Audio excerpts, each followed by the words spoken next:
And now we present a USA versus Mexico World Cup qualifying preview presented by Colorcast.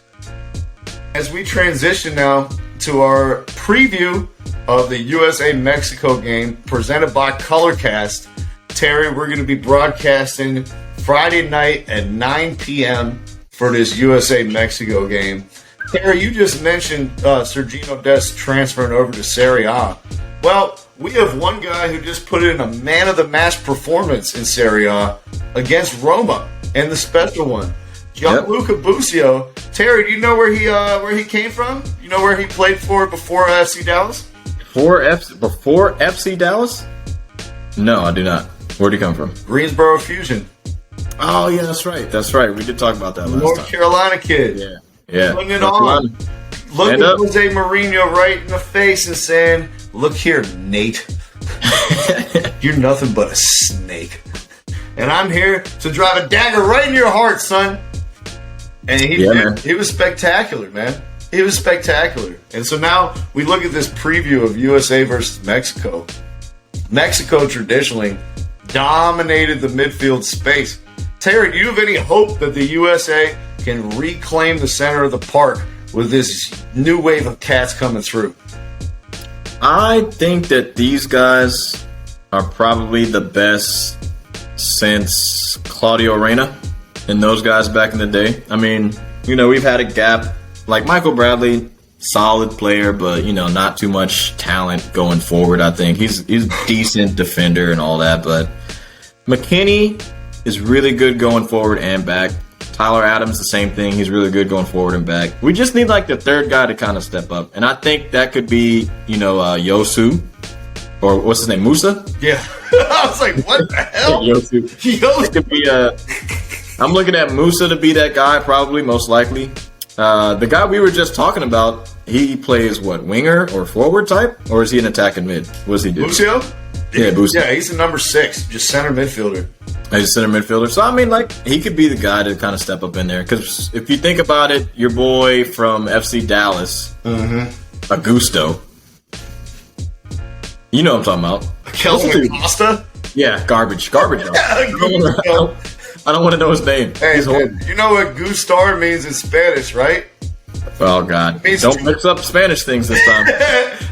You know what I say to that? Hey, Gustar means to please. All right? I don't think his game has pleased anybody in some time. We'll have to call his ass No Gusto. No, it hasn't. Also, he was one of those guys that was on the team when we lost to Trinidad, so I really just don't want to see him on the team again. But, I mean, and what's up with Pulisic? Is he actually going to play in these games? Because he's been hurt, right? For majority of the Coach Thomas Tuchel just implored him publicly to be responsible and the U.S. to be responsible with him. They said that he's, dealing with pain management stuff right now. It's not a re-injury risk, but, Pulisic has a very low pain threshold, as is plain to see for anybody who's watched him. And, it's not inconceivable that he could pick up a knock trying to do too much, as he often wants to do. He loves doing that. And well, this is the thing, Terry. If you attempt to dribble 15 players, you're going to get hurt. Fouled at least 7 times. Yeah, it's going to happen. The only person I've ever seen not get hurt dribbling a lot is Ronaldinho.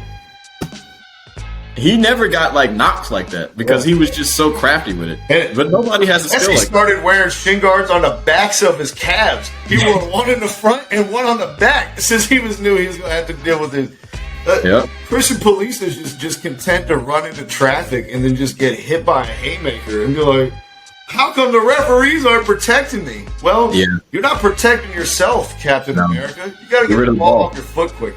Yeah. I want you to give me your best 11. If you were to set out to win this game against Mexico, they always play their 4-3-3. They have a definitive style. They're ranked number 9 in the entire world right now by FIFA. How do you line America up against them to win? The Maninka. All right, so I'm going to go with Tim Howard in the goal. Wait, what?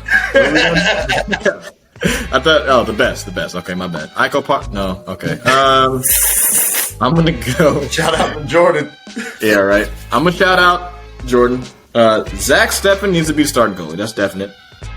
And in the back, if I was being completely honest, I want to see a 4-3-3. I'm going to see a 4-3-3 again. I want Reggie Cannon on the right, and I want Mark McKenzie in the middle, and then I want Chris Richards in the middle, and then I want the Robinson lefty on the left.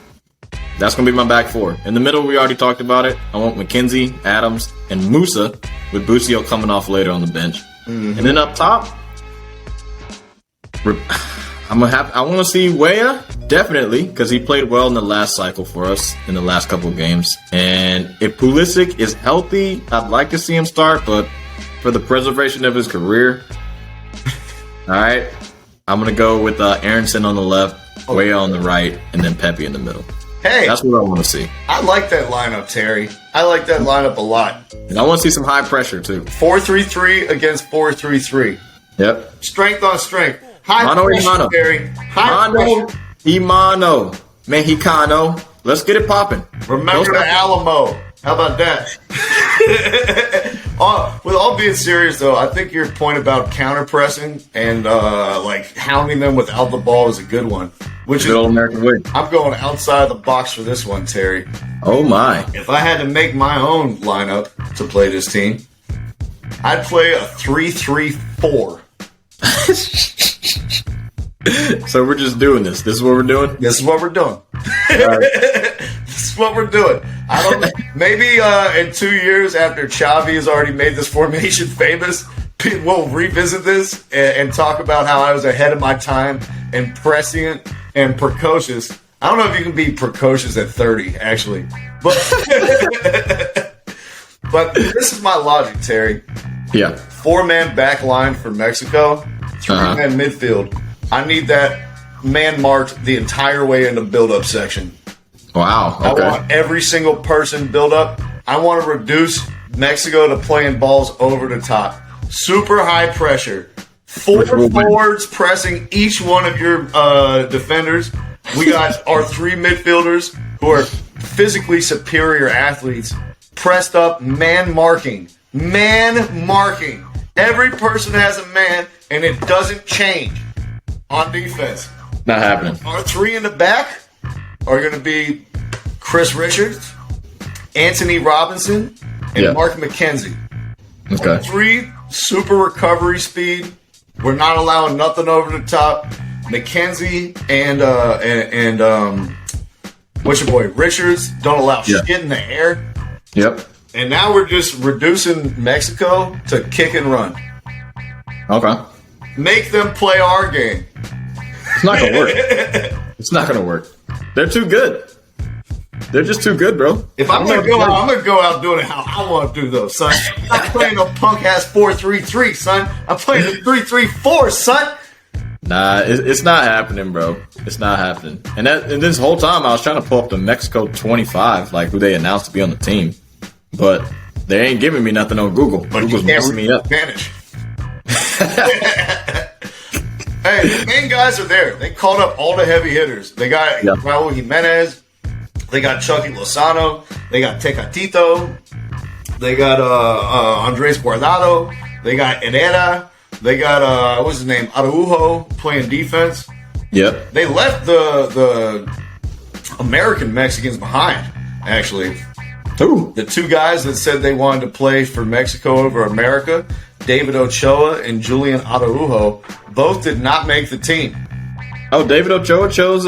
Yeah, he chose Mexico. Yep. Oh, wow. Wow. Interesting. Yeah. Go fuck yourself. So, 9 o'clock, ESPN 2. All right, that's ESPN Dos. We're going to be there. We're going to be lively. I'm going to be getting active. This is a World Cup qualifier, man, with a lot on the line. Arch rivals. Shout out to Alan Herrera. I'm going to be going in on his ass. We need all the support we can, man. Our Latinos, brothers and sisters. Please support us. Yeah. You know, I did my part about spreading the word about the not using flour tortillas. Now it's your turn to do the part and help us out. Now, this is a big game for us. Even though, I mean, we are sitting second place in the standings right now. This is still important. We need to try to at least get 1 point out of this Mexico game. All right, we can't take Mexico lightly, and all these other games. Like, we can't take Mexico lightly. This is the rivalry, baby. Whatever gear you got, whether it's Mexico or America, support that shit. If you want to watch it on ESPN2, watch it. If you want to watch it at a bar, I don't give a fuck. Put us on Colorcast, download the app, and listen to our stream. And tune in, because where else can you hear me describe myself as a fire hydrant covered in sunblock that can't jump over his own white privilege? Nowhere else, baby. Nowhere else but here. That's right. Well, thank you for stepping across the line with us. For another week. Yeah, North Carolina, what should you do? Continue to stand up. And download the Colorcast app. That's right. Peace. Thank you for listening to our podcast this evening. Thank you. You're far too kind.